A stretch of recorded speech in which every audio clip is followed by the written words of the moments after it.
Assalamualaikum warahmatullahi wabarakatuh. Perkenalkan, nama saya Ilham Ramadan dari kelas 3C, ingin menjelaskan tentang pembuatan larutan.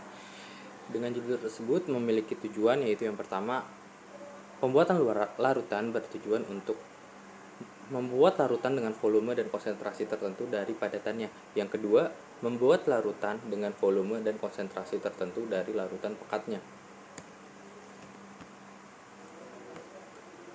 Lalu ada dasar teori. Dasar teori yang digunakan dalam pembuatan larutan yaitu larutan adalah atau larutan merupakan campuran homogen dari dua macam zat atau lebih, dan campuran homogen adalah campuran yang membentuk satu fase. Dalam hal ini tidak dapat dibedakan dengan kasat mata antara komponen yang satu dengan yang lain. Dalam larutan terdapat zat pelarut dan zat terlarut, yaitu zat terlarut dan zat terlarut memiliki sifat fisik dan sifat kimia yang berbeda. Perbedaan sifat fisik dapat dibedakan dengan sifat kimia, yaitu mempengaruhi tingkat kelarutan suatu larutan.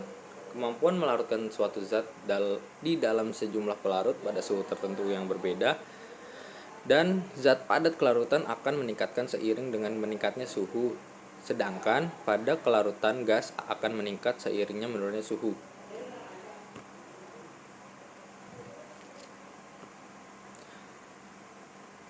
Lalu untuk di toko-toko, pembelian zat kimia ada yang berbentuk padatan dan ada juga yang dalam bentuk larutan yang konsentrasinya juga sangat tinggi. Penggunaan zat kimia di laboratorium umumnya itu bentuk larutan yang konsentrasinya sangat encer. Oleh karena itu, zat kimia yang dibeli dalam bentuk padatan atau larutan yang konsentrasinya tinggi harus diubah menjadi larutan yang siap digunakan. Pembuatan larutan dari suatu padatan disebut dengan progres pelarutan dengan menggunakan rumus molaritas sama dengan massa per mR dikali 1000 per volume.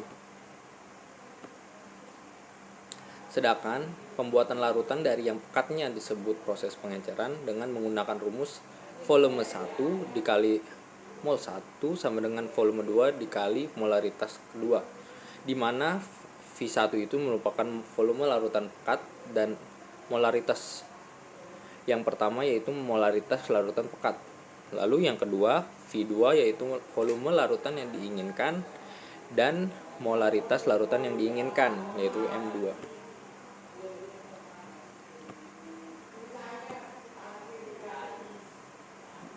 Untuk pada laboratorium atau pembuatan larutan, alat dan bahannya biasanya ada gelas kimia, batang pengaduk, botol semprot, corong kaca, gelas ukur, pipet tetes, botol reagen, dan kertas label.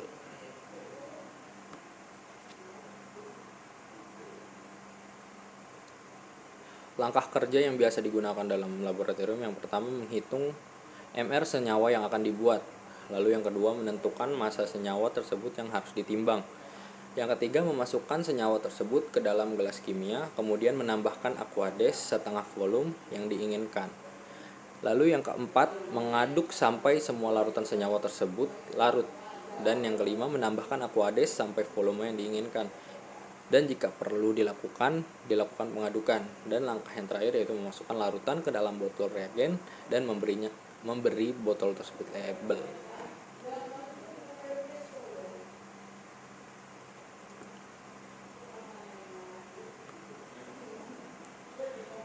Lalu untuk membuat larutan dari larutan pekatnya mempunyai 4 langkah kerja. Yang pertama yaitu menghitung larutan pekat yang harus diukur.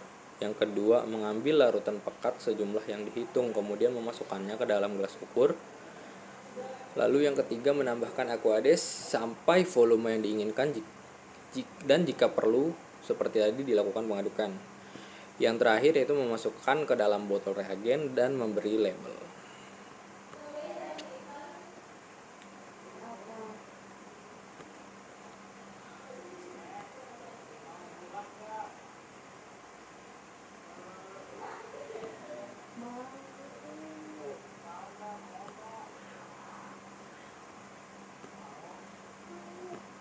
Selanjutnya, dengan penjelasan yang tadi, ditarik 4 pertanyaan, yaitu apa yang dimaksud dengan larutan.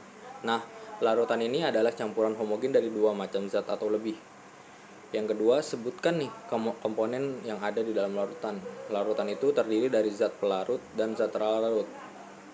Yang ketiga, tuliskan rumus pengenceran.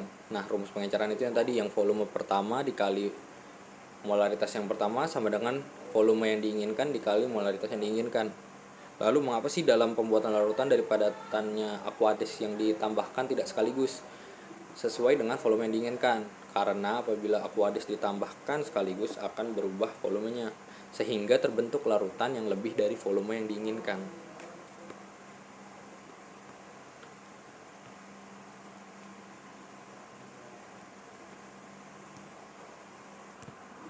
Selanjutnya, dalam pembuatan larutan terdapat indikator-indikator. Yang pertama ada indikator alami, yaitu indikator alami yang dapat digunakan untuk menentukan sifat asam, basa, dan garam suatu zat antara lain, yaitu kulit manggis, bunga sepatu, dan kubis ungu. Untuk menjadikan indikator alami, maka kulit manggis, bunga sepatu, dan kubis ungu terlebih dahulu dibuat ekstrak dengan cara menghaluskannya dan menambahkannya air. Lalu yang kedua yaitu ada indikator buatan untuk mengidentifikasi asam, basa, dan garam, antara lain kertas lakmus, kertas indikator, bahan indikator, dan pH meter.